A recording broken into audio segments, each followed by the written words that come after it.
Pemirsa Metro TV Lampung, berjumpa lagi bersama saya Kristi di program Dialog Spesial.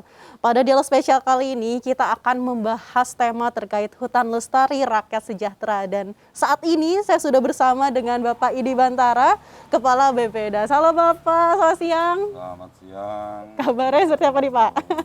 Ya, penuh dengan harapan. Penuh dengan harapan, walaupun ini tengah pandemi, tetap sehat ya Pak ya? Tetap harapan. Oke deh Bapak. Naik. Oke Bapak, terkait dengan tema tadi itu Pak kan, hutan lestari rakyat sejahtera nih Pak.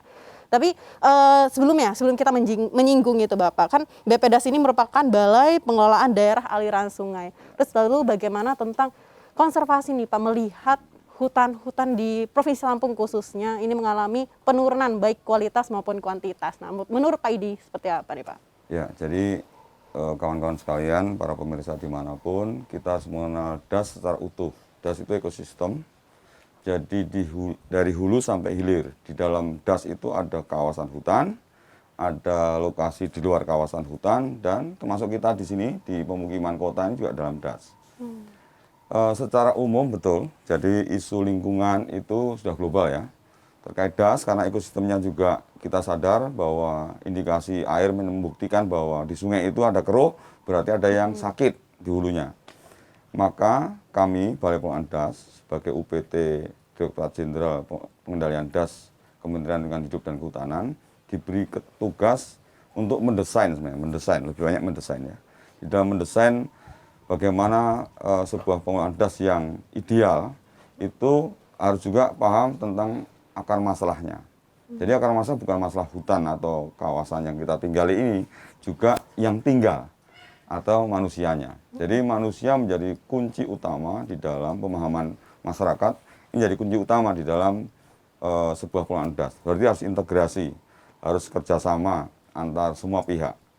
Itu yang kuncinya pertama dulu. Jadi kita harus membangun kerjasama, hubungan kerjasama antara masyarakat dan pemerintah, sehingga bersama-sama dalam membangun sebuah lahan yang kita pakai ini berisiko pada siapa? Pada hulu kepada hilir. Nah, bagaimana lahan yang ada itu menjadi misalkan gundul ya jadi ada hijau ya, ada pohon.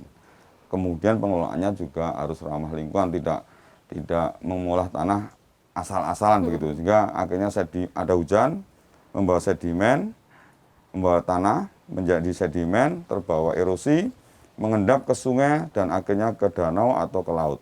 Nah ini yang kita jaga. Jadi DAS itu yang menahan, jadi menahan air, jadi menerima air, menahan sementara, memasukkan air sebanyak mungkin ke dalam tanah atau ke dalam bumi ini, dan nanti akan jadi manfaat. Sehingga tidak air langsung turun, kemudian lanjut ke sungai. Ini yang menjadikan sekarang ini banyak masalah, terjadi banjir, longsor. Nah itu yang kita perlu kendalikan oleh fungsi lahannya, fungsi hutannya.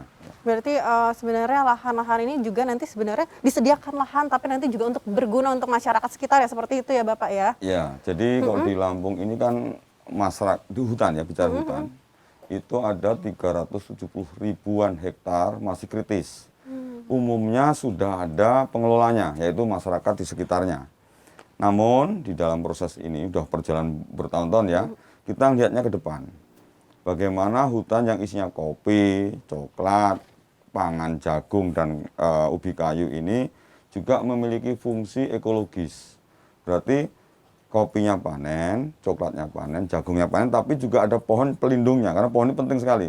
Kenapa? Dia menahan hempasan hujan, kemudian juga akar membantu memasukkan air sebanyak-banyaknya. Jadi pohon menjadi penting juga di dalam pembangunan hutan kita.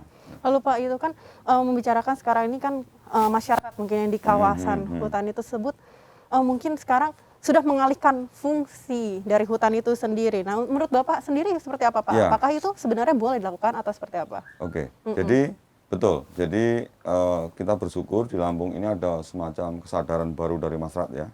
Yang dulunya kopi 100%, coklat 100%, atau jagung 100%, sekarang sudah mulai memasukkan mengintegrasikan dengan pohon atau disebut agroforestry. Jadi di dalam di dalam kebun-kebun kopi di hutan ini kita sarankan, kita bantu bahkan melalui kegiatan rehabilitasi hutan dan lahan dengan jenis-jenis tanaman yang diminati oleh masyarakat. Jadi Yang diminta masyarakat apa? Kalau saya nanam kayu, saya nggak bisa metik dong Pak. Oke, jadi jangan apa yang dimintai. Oh minta buah-buahan, oke, kita kasih. Jadi ada pala, ada cengkeh, ada durian itu sebagai pengisi yang tadi disebutkan bahwa karena hanya kopi fungsinya turun. Nah kita tambah lagi tanaman pohon yang akan meningkatkan secara bertahap kawasan hutan atau di luar kawasan, di catchment hulu khususnya, menjadi penyimpan air atau mengkonservasi tanah dan air lebih baik. Tapi harus tadi dikomunikasikan, harus ada nilai manfaat yang dipetik masyarakat dan juga mengandung tujuan membangun ekosistem yang lebih baik. Jadi airnya nanti ke depan kan bukan hanya hidup kita ya, harus untuk kelestarian saudara kita berikutnya juga. Jadi dari masa ke masa ini juga, masa sekarang juga harus memikirkan masa depan yang tinggal nanti gitu, atau turunan kita. Jadi untuk membangun sebenarnya Pak, membangun kedekatan nih antara masyarakat gitu dan juga BPD sendiri gitu kan, terkadang masyarakat itu menilainya kalau misalkan dikelola gitu hutan ini nanti kita bakal digusur atau seperti apa, itu pendekatannya seperti apa tuh Bapak? Kalau misalkan, betul. seperti Jadi image masyarakat kalau pemerintah masuk di dalam kawasan nanam itu ada pemikiran sebagian ya, sebagian kecil. Iya. Itu seolah-olah akan diusir, padahal tidak. Jadi justru masyarakat sekarang melalui kegiatan perhutanan sosial itu difasilitasi, diberi hak kelola namanya, hak kelola. Bukan hak milik, tapi hak kelola. Hak kelola dengan hak milik itu relatif sama, yang dipetikkan hasilnya. Maka masyarakat diberi kegiatan namanya perhutanan sosial, hak kelola dari kegiatan perhutanan sosial. Pemerintah sudah mencanangkan sebesar 12 juta hektar di Indonesia ya. Di Lampung ini sudah dilakukan, sudah jauh waktu lalu ya, sudah dilakukan melalui kegiatan hutan kemasyarakatan. Jadi pengelolaannya masyarakat diberi hak namanya hutan kemasyarakatan. Di Raja Basa namanya hutan desa. Nah ini sah, petani memiliki hak aman mengelola hutan dengan catatan bersama-sama antara fungsi kehidupan dia dan fungsi ekologis seimbang. Tapi kita memikirkannya tetap fungsi kehidupan ya, kehidupan dulu yang berdampak pada ekologis. Misalkan nanam buah-buahan duren, apokat, buahnya dipetik, pohonnya kan ada. Nah pohon inilah fungsi ekologisnya akan menjamin lah lebih baik. Oke Bapak Yudi, nanti kita akan lanjutkan pembahasan ini di segmen berikutnya Bapak ya, kita jeda dulu ya Pak. Oke, pemirsa Metro TV Lampung, tetaplah bersama kami, Dialog Spesial akan segera kembali.